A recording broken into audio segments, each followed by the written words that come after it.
गणेशाय नमः। इस वीडियो में आज जानेंगे दुर्गा सप्तशती पाठ 12वां अध्याय हिंदी में। देवी के चरित्रों के पाठ का महात्म्य। देवी बोली, हे देवताओं, जो पुरुष इन स्तोत्रों द्वारा एकाग्रचित होकर मेरी स्तुति करेगा उसके संपूर्ण कष्टों को संदेह हर लूंगी। मधुकैटभ के नाश, महिषासुर के वध और शुंभ तथा निशुंभ के वध की जो मनुष्य कथा कहेंगे, मेरे महात्म्य को अष्टमी, चतुर्दशी व नवमी के दिन एकाग्रचित से भक्तिपूर्वक सुनेंगे, उनको कभी कोई पाप न रहेगा। पाप से उत्पन्न हुई विपत्ति भी उनको न सताएगी। उनके घर में दरिद्रता न होगी और न उनको प्रियजनों का बिछोह होगा। उनको किसी प्रकार का भय न होगा। इसीलिए प्रत्येक मनुष्य को भक्तिपूर्वक मेरे इस कल्याणकारक महात्म्य को सदा पढ़ना और सुनना चाहिए। मेरा यह महात्म्य महामारी से उत्पन्न हुए संपूर्ण उपद्रवों को एवं 3 प्रकार के उत्पातों को शांत कर देता है। जिस घर व मंदिर में या जिस स्थान पर मेरा यह स्तोत्र विधि पूर्वक पढ़ा जाता है, उस स्थान का मैं कभी भी त्याग नहीं करती और वहां सदा ही मेरा निवास रहता है। बलिदान, पूजा, होम तथा महोत्सवों में मेरा यह चरित्र उच्चारण करना तथा सुनना चाहिए। ऐसा हवन या पूजन मनुष्य जानकर या बिना जाने करे, मैं उसे तुरंत ग्रहण कर लेती हूँ। और शरद काल में प्रत्येक वर्ष जो महापूजा की जाती है, उनमें मनुष्य भक्तिपूर्वक मेरा यह महात्म्य सुनकर सब विपत्तियों से छूट जाता है और धन, धान्य तथा पुत्रादि से संपन्न हो जाता है। और मेरे इस महात्म्य व कथाओं इत्यादि को सुनकर मनुष्य निर्भय हो जाता है और महात्म्य के श्रवण करने वालों के शत्रु नष्ट हो जाते हैं तथा कल्याण की प्राप्ति है और उनका कुल आनंदित हो जाता है। सब कष्ट शांत हो जाते हैं तथा भयंकर स्वप्न दिखाई देना तथा घरेलू दुख इत्यादि सब मिट जाते हैं। बालगृहों में ग्रसित बालकों के लिए यह मेरा महात्म्य परम शांति देने वाला है। मनुष्यों में फूट पड़ने पर यह भली भांति मित्रता करवाने वाला है। मेरा यह महात्म्य मनुष्यों को मेरी जैसी सामर्थ्य की प्राप्ति करवाने वाला है। पशु, पुष्प, अर्घ्य, धूप, गंध, दीपक इत्यादि सामग्रियों द्वारा पूजन करने से, ब्राह्मण को भोजन करा के हवन करके, प्रतिदिन अभिषेक करके, नाना प्रकार के भोगों को अर्पण करके और प्रत्येक वर्ष दान इत्यादि करके जो मेरी आराधना की जाती है और उससे मैं जैसी प्रसन्न हो जाती हूँ, वैसी प्रसन्न मैं इस चरित्र के सुनने से हो जाती हूँ। यह महात्म्य श्रवण करने पर पापों को हर लेता है तथा आरोग्य प्रदान करता है। मेरे प्रादुर्भाव का कीर्तन दुष्ट प्राणियों से रक्षा करने वाला है, युद्ध में दुष्ट दैत्यों का संहार करने वाला है। इसके सुनने से मनुष्य को शत्रुओं का भय नहीं रहता। हे देवताओं, तुमने जो मेरी स्तुति की है अथवा ब्रह्मा जी ने जो मेरी स्तुति की है, वह मनुष्यों को कल्याणमयी बुद्धि प्रदान करने वाली है। वन में सूने मार्ग में अथवा दावानल से घिर जाने पर, वन में चोरों से घिरा हुआ या शत्रुओं द्वारा पकड़ा हुआ, जंगल में सिंहों से, व्याघ्रों से या जंगली हाथियों द्वारा पीछा किया हुआ, राजा के क्रोध हो जाने पर मारे जाने के भय से, समुद्र में नाव के डगमगाने पर, भयंकर युद्ध में फंसा होने पर, किसी भी प्रकार की पीड़ा से पीड़ित, घोर बाधाओं से दुखी हुआ मनुष्य मेरे इस चरित्र को स्मरण करने से संकट से मुक्त हो जाता है। मेरे प्रभाव से सिंह, चोर या शत्रु इत्यादि दूर भाग जाते हैं और पास नहीं आते।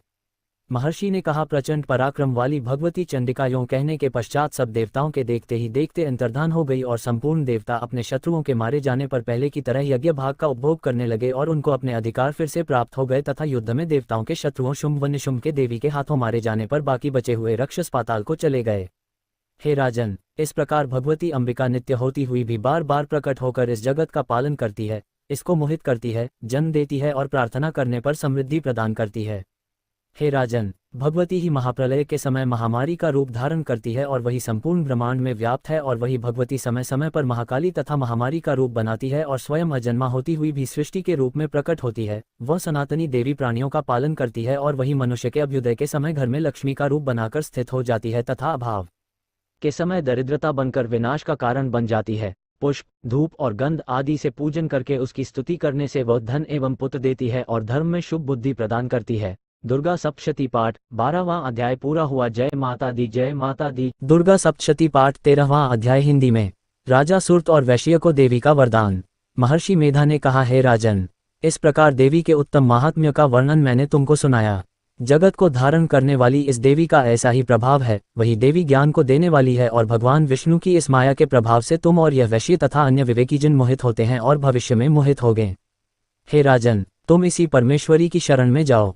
यही भगवती आराधना करने पर मनुष्य को भोग, स्वर्ग तथा मोक्ष प्रदान करती है। मार्कंडेय जी ने कहा, महर्षि मेधा की यह बात सुनकर राजा सुरत ने उन उग्र व्रत वाले ऋषि को प्रणाम किया और राज्य के छिन जाने के कारण उसके मन में अत्यंत ग्लानि हुई और वह राजा तथा वैश्य तपस्या के लिए वन को चले गए और नदी के तट पर आसन लगाकर भगवती के दर्शनों के लिए तपस्या करने लगे।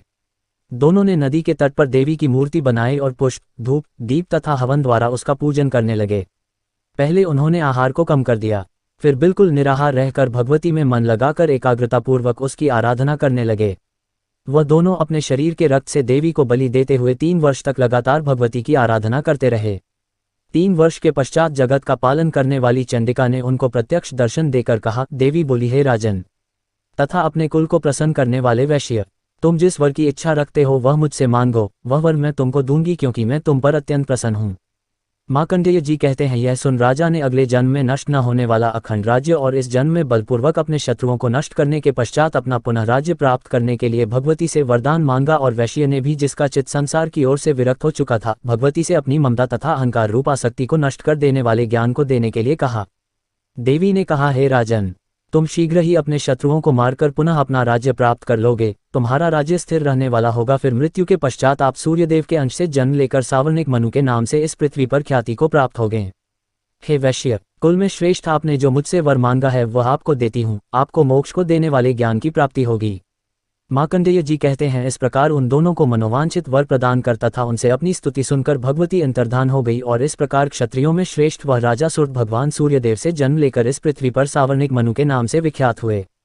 दुर्गा सप्तशती पाठ 13वां अध्याय पूरा हुआ।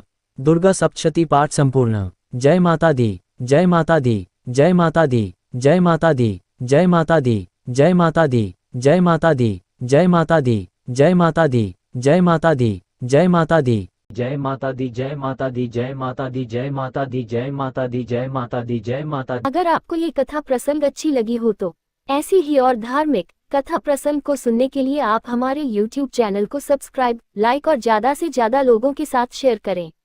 अपने विचार हमें कमेंट बॉक्स में जरूर भेजें। धन्यवाद।